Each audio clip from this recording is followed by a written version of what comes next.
worked for years to buy my beach house. My family called it ours and planned a wedding there without asking.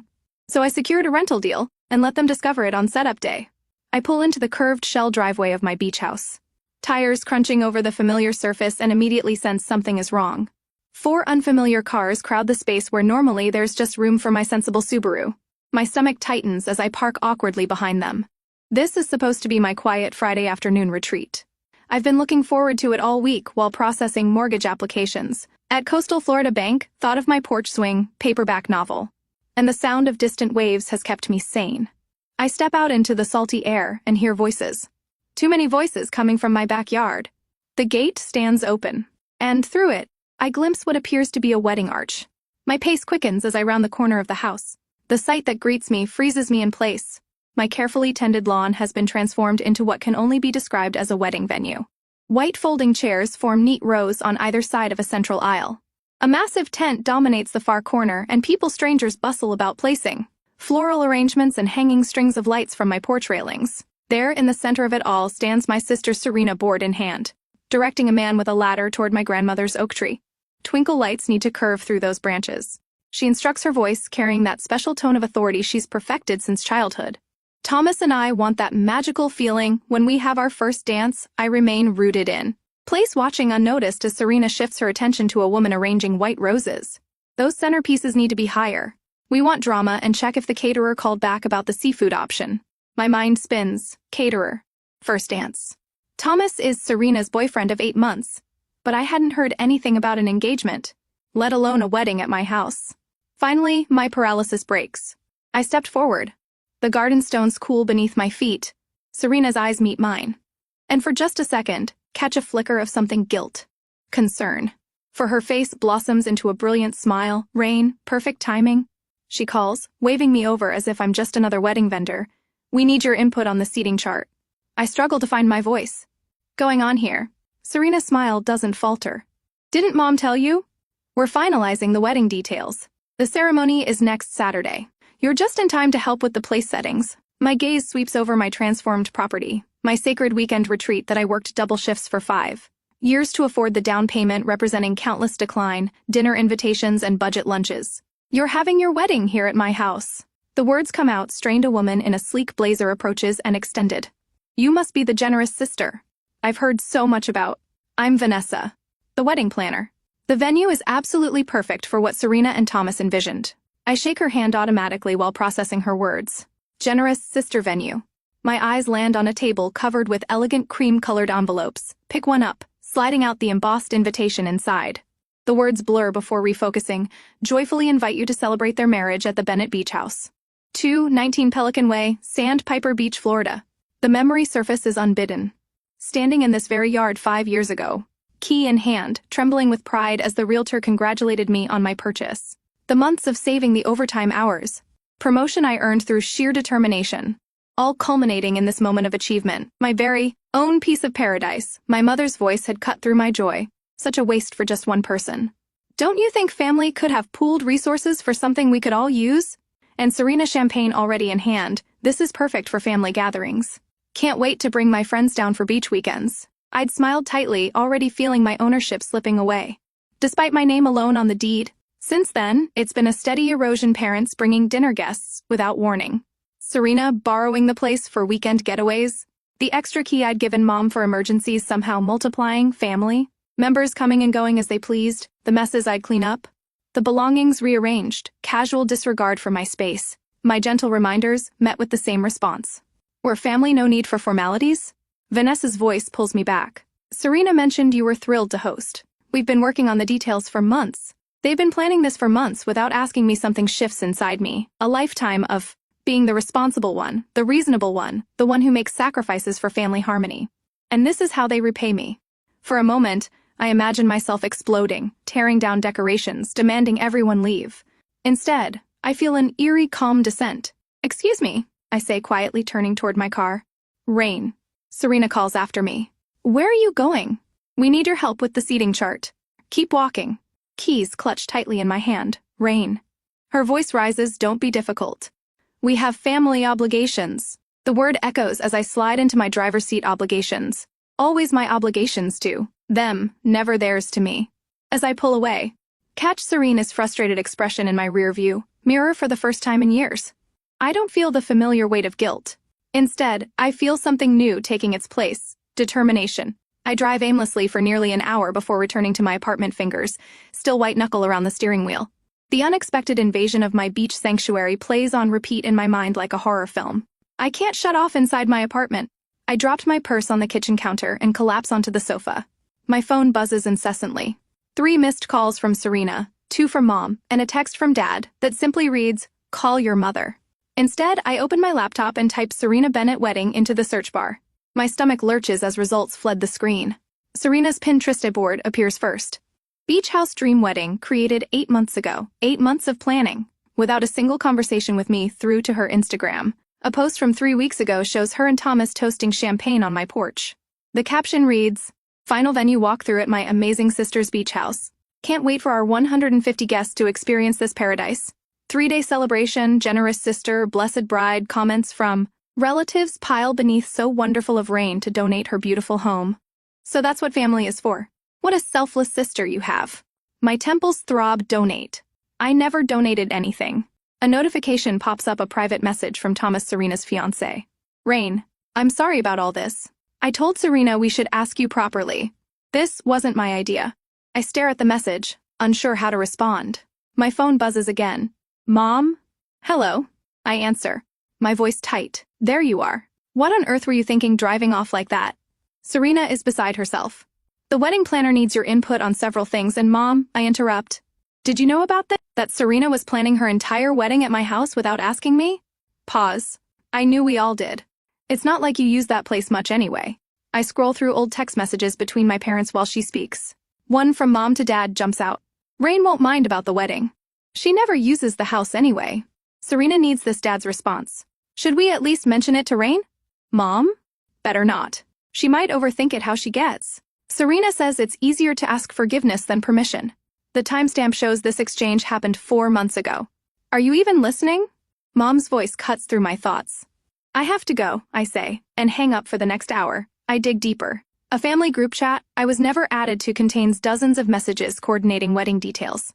At Rain's place, cousins discussing carpooling, aunts debating whether to bring extra chairs. Everyone assuming I've happily offered my home. I pull my property deed from my filing cabinet, smoothing the paper with trembling hands. Rain, Elizabeth Bennett. The sole name listed as owner. The mortgage statements show payments for my account alone. Every utility bill, insurance payment, and maintenance cost has come from my savings. The realization strikes with startling clarity.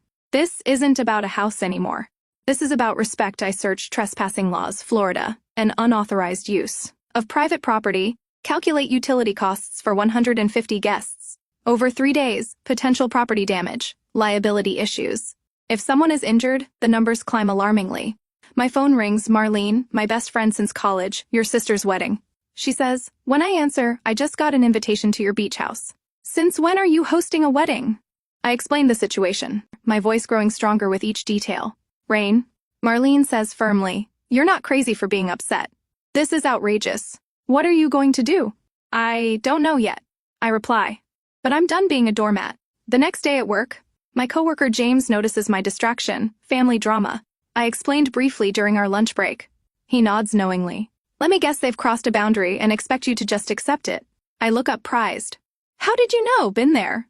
My brother used to borrow my car without asking, kept doing it until I changed the locks on my house where I kept the keys. He leans forward, stand, firm, Rain. Family can be the worst boundary violators because they think they're entitled to forgiveness. That afternoon, I receive a text from my neighbor at the beach house. "Lots of people coming and going from your place lately. Everything okay?" The pieces coalesce into a plan. I leave work early and drive to the beach house. I watch from across the street as Serena directs Flores carrying arrangements inside my house, my sanctuary, the hardware store. I purchase new locks and security cameras. The locksmith arrives an hour after Serena leaves by sunset. My house is secure again. Back in my apartment, compose a careful email to family, subject, beach house access. Please be advised that effective immediately. Anyone wishing to visit my property at 219 Pelican Way must contact me directly for permission and access arrangements. The locks have been changed for security purposes. Sincerely, Rain Bennett. I hit send, then mute my phone as it immediately begins to ring. The responses fled in minutes later. "Mom, don't be ridiculous. We're family." Where is the spare key? Dad. Call your mother, she's upset.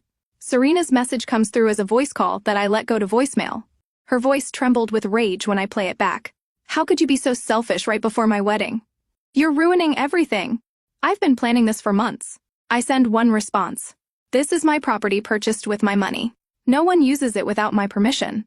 Then I silence all notifications and open my laptop. A local tourism article catches my eye.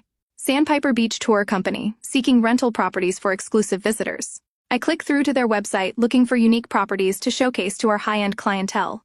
My fingers hover over the Contact Us form for the first time in days. Feel a sense of calm settling over me.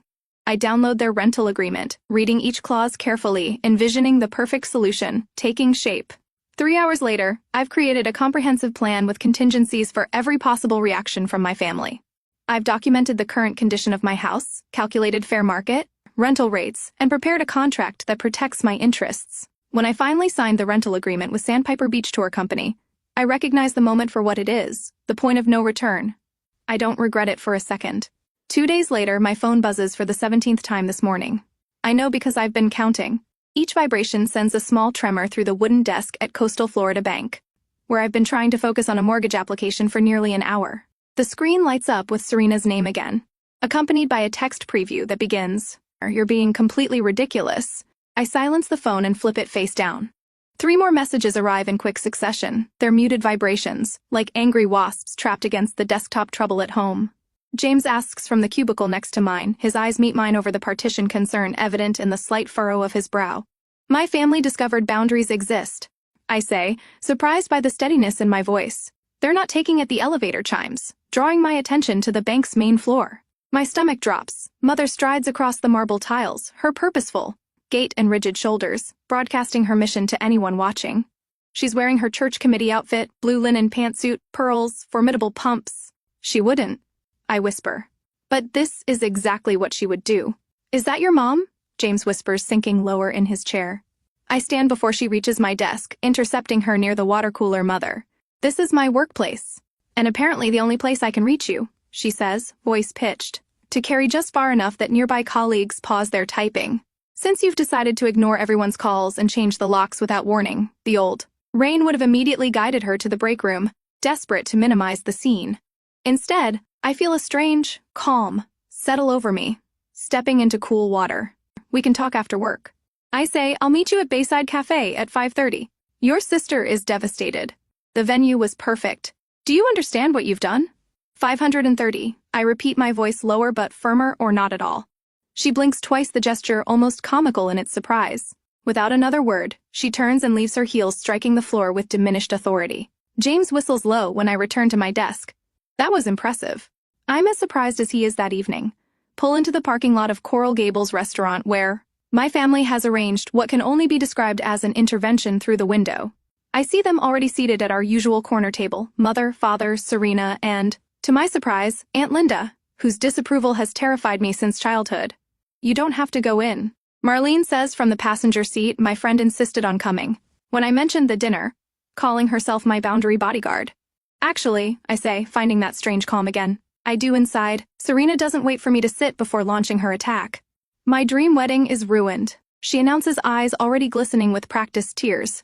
The alternative venue is half the size and nowhere near the beach. Thomas, his family is questioning everything.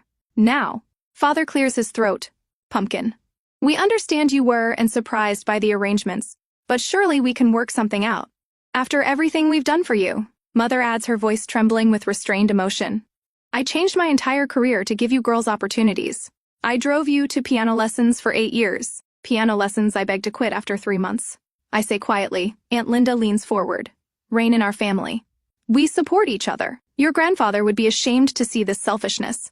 Table falls silent at the mention of Grandpa Joe, the ultimate family authority even years after his death. This is their nuclear option. Take a slow breath, then look directly at my sister. Name one time you ask permission before using my house. Serena blinks. What? Just one example. When you called ahead, asked if I minded and respected my answer. Her mouth opens, then closes. Name one weekend when you left the house exactly as you found it. I continue, turning to my parents. One occasion, when you didn't bring extra people. I'd never met one visit when you actually treated it as my property rather than the family vacation home. The silence stretches. You can't. I say, my voice still quiet but carrying a new weight because it never happened. Mother recovers first. This vindictive behavior is actually, Marlene interjects, setting her phone on the table. I have something relevant. She taps the screen, pulling up a calendar. Rain made this request 7 months ago. It shows every time she asked her family to please call before coming to her house. 26 requests in 3 years.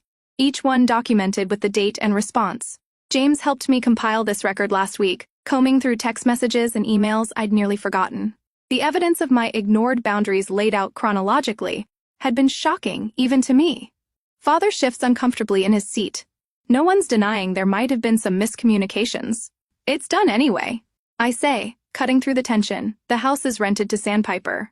Tours for the next 3 weekends, including Serena's wedding date. Contract is signed. The deposit is paid. Serena's tears vanish instantly. You what? I slide a folder across the table. The rental agreement, fully legal and binding. That night, I finalize the last details. The tour company agreement sits signed on my coffee table. My lawyer's letter confirming my exclusive property rights is ready to be sent if needed. The security cameras I installed yesterday are already transmitting footage to my phone. Thomas' text arrives as I'm preparing for bed. I respect what you're doing, even though I can't say it publicly yet. This wasn't right from the beginning. For a moment, doubt creeps in. Am I being too harsh? The remembered image of strangers rifling through my bedroom drawers during last year's small family gathering banishes the thought. This isn't about punishing them. This is about respecting myself. Think about the years of coming home to moved furniture, borrowed items never returned, and casual disregard. The night I arrived to find 16 strangers having a party. My personal photos handled by people who didn't know my name, constant assumption that what's mine is everyone's exclusively. But what's theirs remains exclusively theirs. The weight I've carried for years begins to lift for the first time since buying the beach house. I feel like its true owner. Tomorrow might bring more confrontations, more tears and accusations. Tonight, I am certain this is what freedom feels like. For the first time since discovering the wedding plans. I sleep soundly that night, no longer tangled in bed sheets, damp. With anxiety, sweat, the realization comes in the morning sunshine. Their reactions only confirm I'm making the right decision. This house was always mine, never theirs. The day before the wedding, even though I said no, that dinner I watched through binoculars from my parked car across the street. As my family transforms my beach house into wedding central, the scene unfolds exactly as I anticipated. Serena stands in the center of my backyard, clipboard in hand, directing traffic like a seasoned film director. The arch needs to be centered perfectly with the ocean view. She calls to 2 men struggling with a white wooden structure, and those chairs should form a gentle curve, not straight rows. This isn't a high school graduation, and my mother kneels by the garden. Beds, arranging white roses and baby's breath in stone planters.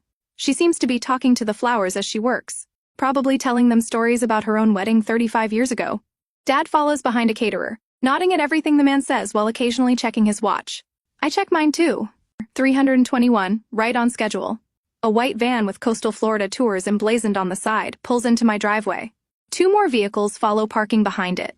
7 uniformed employees exit the vehicles, boards, and equipment in hand. Through my binoculars, I can see the exact moment confusion ripples across my family's faces. Tour manager, a tall woman with silver hair pulled into a professional bun, approaches Serena with an outstretched hand. Even from this distance, I can read the body language. Serena's spine stiffens, her head tilts in that particular way it does. When something isn't going according to her plan, I start my car but don't drive closer, not yet. My phone buzzes with a text from the tour manager. We've made contact, contract presented as instructed. I imagine the scene. The manager showing Serena the legally binding document with my signature dated 3 weeks ago. The reservation for a corporate retreat starting tomorrow morning with setup scheduled for this afternoon. Exclusive use of the property for the entire weekend. My phone erupts with calls. Mom, Dad, Mom, again, Serena. I let them all go to voicemail. This moment has been carefully choreographed, and I won't disrupt it by engaging too early through my binoculars. I watch as 3 cars pull into the already crowded driveway.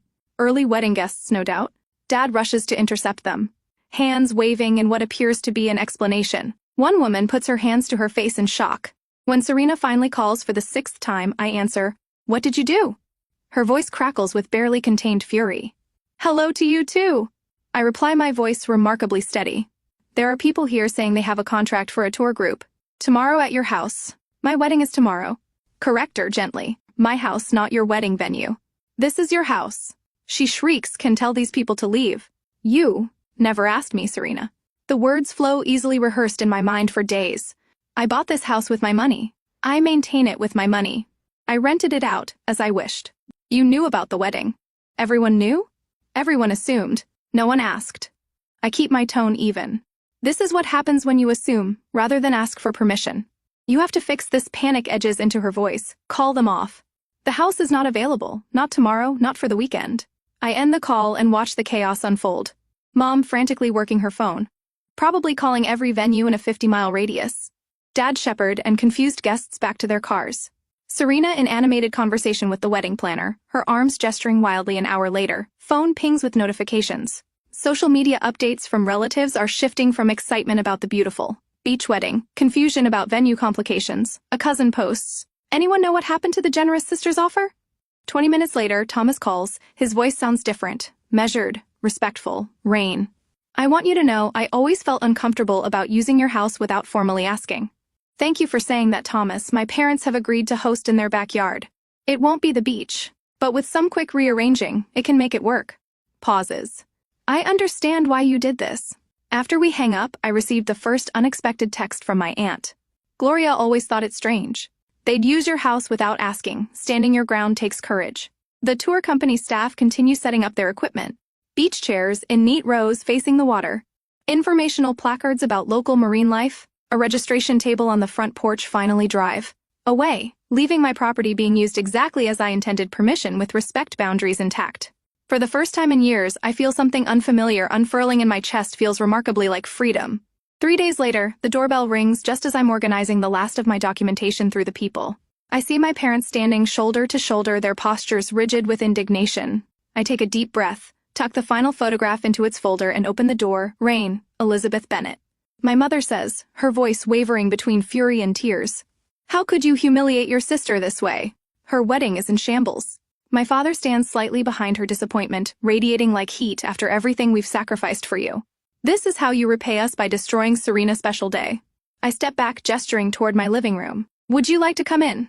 Their momentary hesitation reveals their surprise at my calm. They expected tears or defensive anger, my usual response pattern. Instead, I lead them to the couch, where 3 water glasses weighed on coasters. I've anticipated this visit for days. You need to make this right. My mother continues, her voice gaining strength as she settles onto my couch. Public apology at minimum. You'll need to compensate for the venue change. Thomas, his parents' backyard was barely adequate. My father leans forward, his tone softening into the reasonable voice he uses when closing business deals. Sweetheart, everyone makes mistakes, but this is family. If you don't make amends, I'm afraid you'll find yourself cut off from... I've prepared something I'd like you to see. I interrupt, sliding a thick blue folder across the coffee table. My mother glances at it without touching it. This supposed to be documentation, I answer, opening it myself. 5 years of boundary violations at my beach house. I've organized it chronologically. F now. Their expressions shift from righteous anger to weary confusion. As I begin laying out photographs, wine stains on my grandmother's quilt. After an unauthorized small gathering that left 17 empty bottles. Cigarette burns on the deck furniture for my cousin's friends. Muddy footprints across my white bedroom carpet from someone's dog. I've been silent for too long. I say, my voice steady, despite the pounding in my chest. Every time I asked for respect, you dismissed me. Every boundary I set, you crossed. Every boundary I set. My father shifts uncomfortably. That's just normal wear and tear. This isn't normal. I counter, pulling out a stack of receipts. These are the repair costs. Notice the signatures. All mine. I've never asked for a dime from any of you. My mother's face flushes. We're family. We shouldn't need formal invitations, or family respects each other, I say, cutting her off with a gentleness that surprises even me. The house is mine. My name is on the deed. My money paid for it. I slide forward the property documentation, the mortgage statement, the insurance policy, all bearing only my name. You had no right to. My father begins. I had every right, I reply, tapping my finger on the deed, just as I had every right to rent it to the tour company. Their eyes widen as I pull out my phone and scroll to the security camera footage from 3 months ago. My mother leading 6 strangers through my bedroom, opening drawers, showing off our family beach house. This is private property, not a family timeshare, I say, and this I place Serena's wedding invitation on top of the pile was planned without my knowledge or consent. My mother's hands tremble slightly as she picks up the invitation for the first time. I see uncertainty in her eyes. If you want any relationship with me going forward, these are my terms. I pull out a single sheet of paper. No one visits without explicit permission. I require advance notice and confirmation. All copies of my keys must be returned immediately. My father's face darkens. Who can't dictate I can and I am, I say, meeting his gaze. These aren't requests, they're requirements. The silence stretches between us. My mother stares at the evidence, spread across the table, the physical manifestation of years of disregard.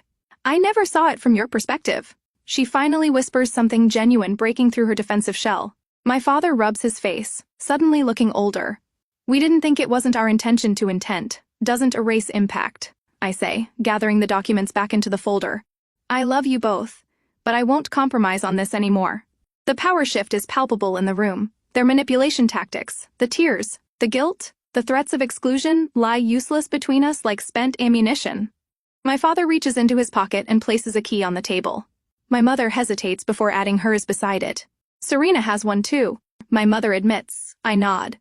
I'll get it from her. She won't take this. My father warns, that's not my responsibility, I reply. As they prepare to leave, my mother pauses at the door. Will you come to Sunday dinner next week? I meet her eyes steadily. I'll let you know by Thursday. If I'm available, something passes between us, a new understanding. She nods, once accepting this small but significant shift in our dynamics. After they leave, I stand in my quiet apartment. My heart racing not with anxiety but with a strange, unfamiliar lightness. For the first time in years, I feel the weight of their expectations lifting from my shoulders, pick up the keys they left behind. Symbols of a boundary finally respected, and place them in my desk drawer. Battle isn't over. Serena will be harder to convince than my parents, but for now, in this moment, I've reclaimed something essential. My house, my boundaries, my life. The morning sunlight spills across my deck as I settle into my porch, swing, coffee, mug, warming my hands. 6 months have passed since the wedding debacle. My beach house feels truly mine for the first time. No unexpected visitors, no rearranged furniture, no apologetic texts about borrowing the place for the weekend. I run my fingers along the new cushions. I chose last month, soft teal fabric that reminds me of the ocean at midday. The bookshelves I installed now hold my favorite novels instead of Serena's forgotten magazines. Wind chimes tinkle softly from the corner of the porch, a sound that has become synonymous with peace. This is what home should feel like. I whispered to myself, watching a pair of sandpipers dance along the shoreline. My phone buzzes with a text from James at work. Congrats again on the promotion.